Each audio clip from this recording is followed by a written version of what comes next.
এই ভিডিওটা আপনাদের সকলের জন্যই খুবই ইম্পর্টেন্ট। কেননা এই এলইডি বাল্বগুলোকে আমি এমন একটা সিস্টেম করে দেখাবো, মিনিমাম আপনারা 5 থেকে 6 বছর আপনারা অনায়াসে এই এলইডি বাল্বগুলো ব্যবহার করতে পারবেন। তাতে যে কোনো ওয়ার্ডের হোক, যে কোনো কোম্পানির এলইডি বাল্ব 100% গ্যারান্টি। আপনারা 5 থেকে 6 বছর এই এলইডি বাল্বগুলোকে আপনারা ব্যবহার করতে পারবেন। এবার কিভাবে আপনারা 5 থেকে 6 বছর ব্যবহার করবেন, একদম নতুন সিস্টেম আমি আপনাদেরকে স্টেপ বাই স্টেপ দেখিয়ে দেবো। কীভাবে আপনারা এই এলইডি বাল্বের লাইফ বাড়াবেন, দীর্ঘদিন কিভাবে ব্যবহার করবেন। এইখানে যে এলইডি বাল্বটা আছে আমার কাছে, এই এলইডি বাল্বটা প্রথমে আমি জ্বালিয়ে দেখিয়ে দেবো। তারপর সিস্টেম, আমি যে সিস্টেমটা করে দেখাবো, যে সিস্টেমটা করে আপনারা 5 থেকে 6 বছর ব্যবহার করতে পারবেন, সেই সিস্টেমটা করে তারপর আমি জ্বালিয়ে আবার দেখিয়ে দেবো আপনাদেরকে।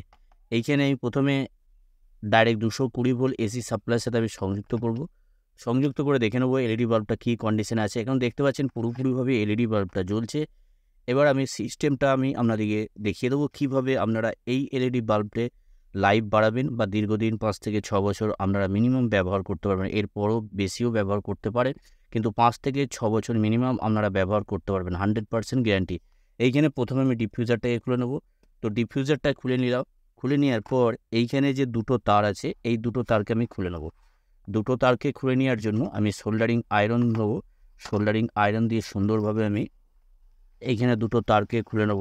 আমি আপনাদেরকে বলেছিলাম যে যখনই এই কাজগুলো করবেন, সোল্ডারিং আয়রন যখনই ব্যবহার করবেন, হালকা করে পেস্ট দিয়ে নেবেন। পেস্ট দিয়ে নিলে কি হয়, যে কোনো কাজকে করা তাড়াতাড়ি সম্ভব হয়। সুন্দরভাবে এখানে আমি পেস্ট দিয়ে নিলাম। পেস্ট দিয়ে নেওয়ার পর এবার আমি এইখানে যে তারগুলো আছে, তারগুলো আমি দুটো তারকেই সুন্দরভাবে আমি এখানে খুলে নেব। এখানে দেখতে পাচ্ছেন এখানে কত সুন্দরভাবে রাংটা গলছে। তো এইভাবে সবসময় আপনারা এই কাজগুলো, সোল্ডারিংয়ের কাজ যখনই করবেন, হালকা করে পেস্ট একটু দিয়ে, বেশি দেওয়ার দরকার নেই, হালকা দিলেই হবে। এইখানে যে হিটসিং প্লেটটা আছে, হিটসিং প্লেটটা আমি খুলে নেব। হিটসিং প্লেটটা এখানে এইভাবে ট্যান্সার ব্লেড দিয়ে বা কোনো ওপেনার দিয়ে চাপ দেবেন, অনায়াসে খুলে যাবে। খুলে যাওয়ার পর এইখানে দেখতে পাচ্ছেন দুটো তার আছে। এইখানে দুটো তার ডাইরেক্ট সরাসরি B22 ক্যাপ থেকে আসছে। এই দুটো তার, এই দুটো তারের মধ্যেই আমি এই কানেকশানটা করে দেখাবো আপনাদেরকে। আমি এখানে একটা ক্যাপাসিটার নিয়েছি। এখানে দেখতে পাচ্ছেন আমি একটা ক্যাপাসিটার নিয়েছি। একদিকটা মাইনাস চিহ্নিত করা আছে আর একদিকটা প্লাস, এটা দিক আছে। কিন্তু এই ক্ষেত্রে আমি যে কাজটা করে দেখাবো আপনাদেরকে, এই কাজটার ক্ষেত্রে কোনো রকম দিক নেই, আপনারা যেদিকে খুশি কানেকশান করতে পারেন। আমি এখানে যেদিকে খুশি একটা তার আমি সুন্দরভাবে এখানে সোল্ডারিং করে নেব। সোল্ডারিং করে নেওয়ার পর এবার কি করতে হবে আমি আপনাদেরকে দেখিয়ে দেবো। কেননা এই ধরনের এলইডি বাল্বগুলো প্রায় বাসা বাড়িতেই ব্যবহার করতে হয়। অনেক সময় কি হয়, এই এলইডি বাল্বগুলো বেশি দিন করে ব্যবহার করতে পারা যায় না। কোম্পানি গ্যারান্টিযুক্ত যে এলইডি বাল্বগুলো থাকে, ওই এলইডি বাল্বগুলো দেখা যায় 1 বছর গ্যারান্টি দেয়। 1 বছর পর আবার এলইডি বাল্বগুলো নষ্ট হয়ে যায়। রিপেয়ারিং করার পরও এলইডি বাল্বগুলো বেশি দিন ব্যবহার করতে পারা যায় না। তো আমি আপনাদেরকে যে সিস্টেমটা দেখিয়ে দেবো, আপনারা মিনিমাম 5 থেকে 6 বছর ব্যবহার করতে পারবেন। এই সিস্টেমটা আপনারা অবশ্যই একবার বাসা বাড়িতে করবেন। এখানে একটা লেগের সাথে আমি সরাসরি B22 ক্যাপ থেকে যে তারটা এসছে, সেই তারটা আমি কানেকশান করে দিয়েছি। আর একটা যে তার আমি নেবো, এক্সটেনশন একটা তার নিয়ে নিয়েছি আমি, যে কোনো কালারের নিতে পারেন। এই তারটাকে আমি সরাসরি আর একটা লেগের সাথে সোল্ডারিং করে নেব। এইখানে সুন্দরভাবে আর একটা লেগের সাথে আমি এইখানে সোল্ডারিং করে নেব। এখানে দেখতে পাচ্ছেন সোল্ডারিং করে নিলাম। সোল্ডারিং করে নেওয়ার পর এইখানে এই তারটা সরাসরি আমি এখানে এলইডি প্যানেলে লাগাবো। এইখানে তারটাকে আমি একটু হালকা করে ছিলে নেব। ছিলে নেওয়ার পর আমি সুন্দরভাবে ফিটিং করে নেব। এইখানে দেখুন, এইখানে এই জায়গাটা এখানে একটু টেপ দিয়ে নেবো আমি, যাতে করে কোনো বডির সাথে যাতে টাচ না হয়ে যায়। আমি যেভাবে সিস্টেমটা দেখাচ্ছি এইভাবেই আপনারা এই কাজটা করবেন। 100% আপনারা দীর্ঘদিন এই এলইডি বাল্বগুলো ব্যবহার করতে পারবেন। কেননা অনেক ভাইদের বা অনেক বন্ধুদের সমস্যার সম্মুখীন হতে হয়, তাড়াতাড়ি এলইডি বাল্বগুলো নষ্ট হয়ে যায়। এখানে আমি টেপ দিয়ে ভালো করে কভার করে নেবো, যাতে করে কোনো বডির সাথে টাচ না হয়।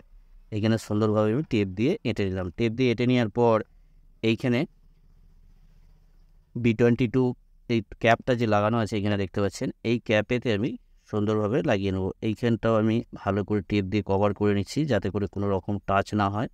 এখানে আমি সুন্দরভাবে এই জায়গাটায় আমি লাগিয়ে নিচ্ছি, সুন্দরভাবে লেগে যাবে। এইখানে এবার লাগার পর এবার আমি এলইডি প্যানেলের সাথে এই দুটো তারকে আমি কানেকশান করে দেবো।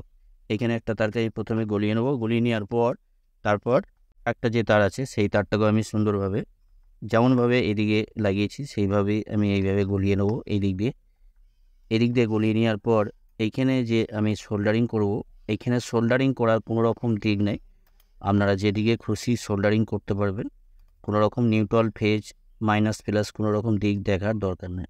এইখানে তারটাকে সুন্দরভাবে আমি গলিয়ে নেব। গলিয়ে নেওয়ার পর এখানে যে হিটসিং প্লেটটা আছে হিটসিং প্লেটটা আমি লাগিয়ে নেব। এইখানে কানেকশান, এইখানে যে ক্যাপাসিটারটা আমি নিয়েছিলাম এই ক্যাপাসিটারটা আমি ক্যাপাসিটারের একটা লেগ থেকে যে তারটা এসেছিলো সেই তারটা আমি এইখানে সরাসরি সোল্ডারিং করে নেব। বাকি যে তারটা আছে এইখানে কোনো রকম নিউট্রাল ফেজ দেখার দরকার নেই, আপনারা যেদিকে খুশি সোল্ডারিং করতে পারবেন, কোনো রকম অসুবিধে নেই। এইখানে আরেকটা যে তার আছে ওই তারটাকেও সেম যেভাবে আমি কানেকশান করলাম ওই তারটাকে সেম এইভাবেই আমি কানেকশান করে নেব। এখানে সুন্দরভাবে আমি এখানে এই জায়গাটায় সোল্ডারিং করে নেব। সোল্ডারিং করা হয়ে গেল। এখানে আমি এবার আপনাদেরকে এই এলইডি বাল্বটাকে আমি টেস্ট করে দেখিয়ে দেবো, কোনো রকম লাইটের পরিবর্তন হবে না, কেননা আপনাদেরকে আমি প্রথমে দেখিয়ে দিয়েছিলাম লাইট কতটা ছিল। এরপর আমি টেস্ট করে দেখিয়ে দিচ্ছি লাইটের কোনো রকম পরিবর্তন, বারবার করে যে এলইডি বাল্ব কেটে যাওয়ার যে ঝঞ্ঝাট সেই ঝঞ্ঝাট থেকে আপনারা পুরোপুরিভাবে মুক্তি পাবেন। এইখানে এলইডি বাল্বটা দেখতে পাচ্ছেন পুরোপুরিভাবে জ্বলছে, কোনো রকম সমস্যা নেই। আমি ডিফিউজারটা লাগাবো, ডিফিউজারটা লাগানোর পর আমি আরেকবার আপনাদেরকে জ্বালিয়ে দেখিয়ে দেবো, বা ভেতরে কোনো রকম কন্ডিশন আমি কোনো কিছু আপনাদেরকে না দেখিয়ে কোনো কিছু করেছি নাকি সেটাও আমি একবার দেখিয়ে দেবো, যে ক্যাপাসিটারটা আমি লাগিয়েছি সেই ক্যাপাসিটারটা আছে নাকি সেটাও আমি আপনাদেরকে দেখিয়ে দেবো। এখানে সরাসরি আমি ডাইরেক্ট 220 ভোল্ট এসি সাপ্লাইয়ের সাথে সংযুক্ত করছি। এখানে দেখতে পাচ্ছেন এলইডি বাল্বটা জ্বলছে। এরপর আপনাদেরকে দেখিয়ে দেবো ভেতরে যে আমি ক্যাপাসিটারটা লাগিয়েছি সেই ক্যাপাসিটারটা আছে নাকি সেটাও আপনাদেরকে দেখিয়ে দেবো। এইখানে আমি খুলে নেবো হিটসিংটা, হিটসিং প্লেটটা খুলে নেওয়ার পর এখানে দেখতে পাচ্ছেন, এখানে আপনারা লক্ষ্য করলে বুঝতে পারবেন, এখানে দেখুন এইখানে যে ক্যাপাসিটারটা আমি লাগিয়েছিলাম সেই ক্যাপাসিটারটাই আছে, কোনো রকম সমস্যা নেই। এইখানে যে ক্যাপাসিটারটার মানটা আমি আপনাদেরকে বলিনি, মানটাই বলে দিচ্ছি। এখানে আপনাদেরকে দেখিয়ে দিই মানটা, কত মানের ক্যাপাসিটার লাগাবেন, কেননা এই মানটা জানা দরকার, না জানলে আপনারা এই কাজটা করতে পারবেন না। এলইডি বাল্বগুলোকে দীর্ঘদিন ব্যবহার করার আপনাদের সমস্যা হবে, তার জন্য আপনাদেরকে অবশ্যই এই ক্যাপাসিটারের মানটা আমি বলে দেবো। মানটা জানার পর এই ক্যাপাসিটারটা অবশ্যই আপনারা লাগিয়ে নেবেন, লাগিয়ে নিলে আপনারা যে কোনো এলইডি বাল্বকে আপনারা দীর্ঘদিন ধরে ব্যবহার করতে পারবেন। এইখানে সুন্দরভাবে আমি খুলে নেব, খুলে নিয়ে আপনাদেরকে মানটা দেখিয়ে দিই কত মানের ক্যাপাসিটার আছে এটা।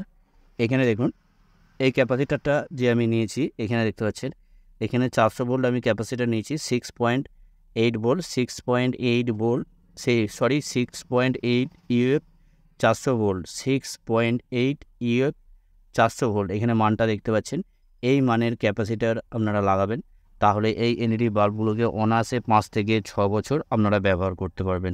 আশা করি আপনারা বুঝতে পেরেছেন। ভিডিওটা যদি ভালো লাগে অবশ্যই একটা লাইক করে দেবেন, লাইক করতে ভুলবেন না। আর এই ধরনের ভিডিও পাওয়ার জন্য অবশ্যই চ্যানেলটাকে সাবস্ক্রাইব করে অল নোটিফিকেশন অন করে রাখবেন। আপনারা সকলেই ভালো থাকবেন, সুস্থ থাকবেন, নিজের খেয়াল রাখবেন। ওকে, থ্যাংক ইউ, ধন্যবাদ।